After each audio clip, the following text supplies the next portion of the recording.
Hi, where did you grow up and what was it like growing up there? Oh, I grew up in India.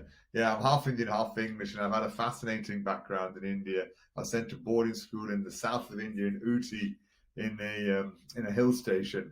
Yeah, which had English climate and oh, fabulous life growing up in a boarding school in a place called Ooty in India. In fact, you might have recall it, but it was on a program called The Great Railway Journeys in the World. It was a hill station that they showed this old slow train going up the hill station. A lot of people know Ooty because of that train station. So that's where I grew up. What was your first job, and do you have any funny stories to share about it? All my life are full of funny stories, but yeah, my first job was with the Chicago Rib Shack in London, and I was a waiter, and I've got countless funny stories about what happened in that job. But probably the best was the Saturday night affair. So what happened was they used to serve American ribs in these big style trays. You know those big trays that you can hold up like that, and all the ribs were on these plates.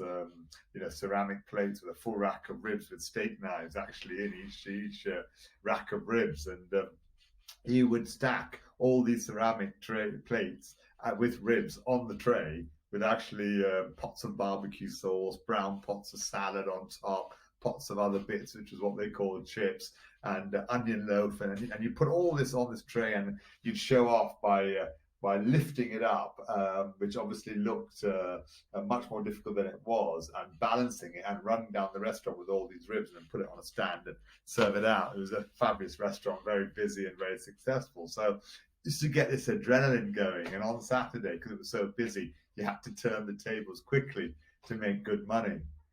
And they used to have this door that you came out the kitchen, you had all your ribs put on the tray, and they had this door, and you kicked the door, and you came running through it. And obviously, after you came out the door, you lifted the tray and ran down the aisle. This restaurant was absolutely packed. It was full of tables and people waiting for their ribs or eating their ribs. And I came enthusiastically with a very big tray full for at least 10 people, full of ribs and ceramic plates. And I came out of the kitchen, kicked the door, but unfortunately lifted the tray a touch too early, so it caught the top of the hinge of the door, and it just went like that, and it just catapulted all these ribs and plates and steak knives right across the restaurant.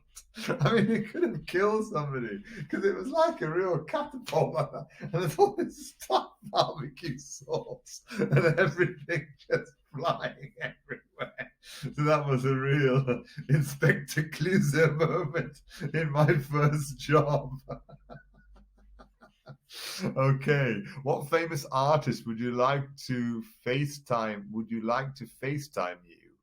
What famous artist would you like to FaceTime you and why? What famous artist would you like to FaceTime you and why? Uh, oh, ooh, difficult question. The most famous artist that I would like to FaceTime me would probably be if it was an artist and you allowed an artist. What's my favorite artist to FaceTime me? Gosh, I guess it's defining who that artist is and what that artist is. It would probably be if he was still alive, which he clearly isn't. Peter Sellers, my favorite, absolute most favorite character of all time is Inspector Clouseau, and I would love to have a FaceTime with Peter Sellers and Inspector Clouseau.